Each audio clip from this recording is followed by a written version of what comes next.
42-এর লড়াইয়ে ঘাটালের তৃণমূল প্রার্থী দেবকে অকর্মণ্য অপদার্থ বলে আক্রমণ করলেন বিরোধী দলনেতা শুভেন্দু অধিকারী। এদিন হাওড়ার আন্দোলনে দলীয় কর্মসূচিতে যান শুভেন্দু অধিকারী। সেখানে তিনি দেব সম্পর্কে বলেন, ওর কথা কম বলাই ভালো, 10 বছরে মনে হয় পার্লামেন্টের উপস্থিতি 1% নিচে, এদেরকে কেন দিল্লি পাঠাবেন? আর কি কি বললেন শুভেন্দু অধিকারী শুনে নেব, ভিডিওটি শেষ পর্যন্ত দেখবেন। ওর কথা কম বলা ভালো, ওর কথা কম বলা ভালো। গোটা 10 বছরে মনে হয় পার্লামেন্টে উপস্থিতি 1%-এর নিচে। এইসব লোককে কেন দিল্লি পাঠাবেন?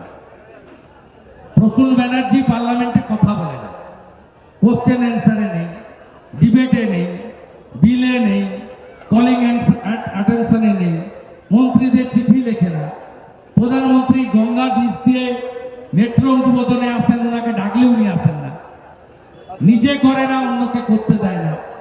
এমপি ল্যাডের বই ছাপাতে বলুন না, কোভিডে ক প্যাকেট খাওয়ার দিয়েছে বলতে বলুন, একই অবস্থা সাজদা বিলে, একদিনও মুখ খোলেনি পার্লামেন্ট।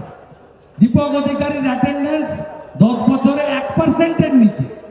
কেন পশ্চিমবাংলার জনগণ এই ধরনের অকর্মণ্য অপদার্থ, এই ধরনের নির্বাক, এই ধরনের সাংসদকে পাঠাবেন? কেন আপনারা সাউন্ড এমপিদের পাঠাবেন না? আমাদের এমপিরা তো কাজ করে প্রমাণ করেছে। রাজু বিস্তা, সুকান্ত মজুমদার, প্রত্যেকটা এমপি, শান্তনু ঠাকুর, প্রত্যেকটা এমপি কাজ করেছে এবং ভোটের সময় এমপি লেডের খরচের বই বাড়ি বাড়ি দিয়ে দিচ্ছে। তারা পার্লামেন্টে ভোকাল ছিল। আপনি যে কোনো দিন কোশ্চেন অ্যান্সার পার্লামেন্টে দেখবেন, ডক্টর সুকান্ত মজুমদার আছে, খগেন মুর্মু আছে, লকেট চ্যাটার্জি আছে, সৌমিত্র খান আছে, প্রত্যেক দিন দেখতে পাবেন, ওদের কাউকে দেখতে পাবেন না। আর এদিকে ডেবরাতে দেব বলেন, আমাদের দলে যা পরিস্থিতি এই মুহূর্তে কেউ তৃণমূলকে হারাতে পারবে না, তবে তৃণমূলকে হারাতে পারে একমাত্র তৃণমূল। তাই কর্মীদের ঐক্যবদ্ধ থেকে লড়াই করতে হবে। সকলকে এই নির্বাচনে মুখ্যমন্ত্রীর কথা মাথায় রেখে এগিয়ে চলা উচিত। কি বলছেন তৃণমূল প্রার্থী দেব, শুনব। 2016-তে বাংলা জুড়ে ঘুরেছি পার্টি হয়ে, 2016, 2019 এবং 2021-এও আমাদের সংগঠন, আমার মতো যেন মনে হয় তৃণমূল কংগ্রেসের সংগঠন এই মুহূর্তে দাঁড়িয়ে বাংলার সবচেয়ে স্ট্রংগেস্ট সংগঠন। মানে আমাদের ধারে কাছে কেউ নেই। আমার মনে হয় যে তৃণমূলকে অন্য কোনো দল হারাতে পারবে না। তৃণমূলকে হারাতে পারে শুধুমাত্র তৃণমূল।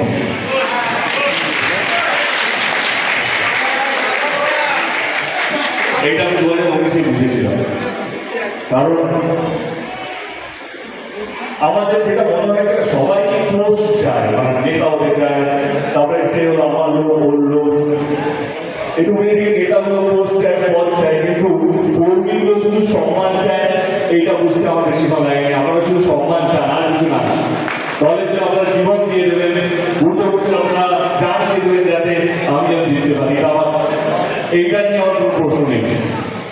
দেবরাই কথা তোমাকে কথা দিয়েছে, এইবারে সেবারে হবে না, দায়িত্ব নিয়েছে যে এইবারে সব ভালো হবে, কিন্তু কিছু মনের কথা আমার মনে হয় আপনারা আপনাদের সঙ্গে শেয়ার করবেন।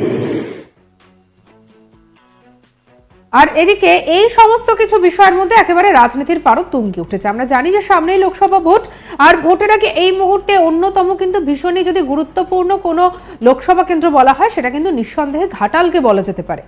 ঘাটালে একদিকে আমরা জানি যে তৃণমূলের থেকে প্রার্থী দেব, আর অন্যদিকে বিজেপির প্রার্থী হচ্ছে হিরণ। আর এই দুজনের মধ্যে লড়াই চলবে জোর কদমে। একদিকে হিরণ বিধায়ক এবং তিনি এবারে সাংসদ হওয়ার দৌড়ে কতটা এগিয়ে থাকবেন সেটা কিন্তু অবশ্যই দেখা। আর এই সবকিছুর মধ্যে এবারে যখন বিজেপি বারবার দেবকে কটাক্ষ করছে, তখন এবারে শুভেন্দু অধিকারী একেবারেই চুপ থাকার পাত্র নয়। তাই এই ভোটের মরশুমে শুভেন্দু অধিকারীকেও দেখা গেল দেবের বিরুদ্ধে সরব হতে। শুভেন্দু অধিকারী বলছেন যে ওর কথা কম বলাই ভালো, কারণ 10 বছরে মনে হয় পার্লামেন্টে উপস্থিতি 1%-এরও নিচে। এইসব লোককে কেন দিল্লি পাঠাবেন? কেন পশ্চিমবঙ্গের জনগণ এই ধরনের অকর্মণ্য অপদার্থ নির্বাক সাংসদকে পাঠাবেন? কেন আপনারা সাউন্ড এমপিকে পাঠাবেন না? আপনারা এমপিরা কাজ করার প্রমাণ করেছেন। তৃণমূলের তারকা প্রার্থী দেবকে অকর্মণ্য অপদার্থ এরকম ভাষায় নজিরবিহীনভাবে এবারে আক্রমণ করলেন শুভেন্দু অধিকারী। কি বলেছেন শুভেন্দু অধিকারী, চলুন শুনে নেব। ওর কথা কম বলা ভালো, ওর কথা কম বলা ভালো। গোটা 10 বছরে মনে হয় পার্লামেন্টে উপস্থিতি 1%-এর নিচে।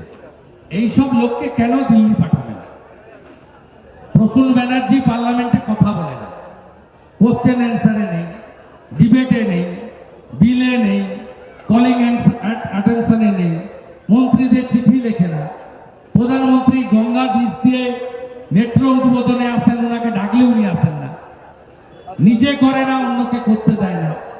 এমপি ল্যাডের বই ছাপাতে বলুন না, কোভিডে ক প্যাকেট খাওয়ার দিয়েছে বলতে বলুন।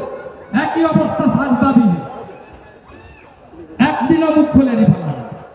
দীপক অধিকারীর অ্যাটেন্ডেন্স 10 বছরে 1%-এর নিচে। কেন পশ্চিমবাংলার জনগণ এই ধরনের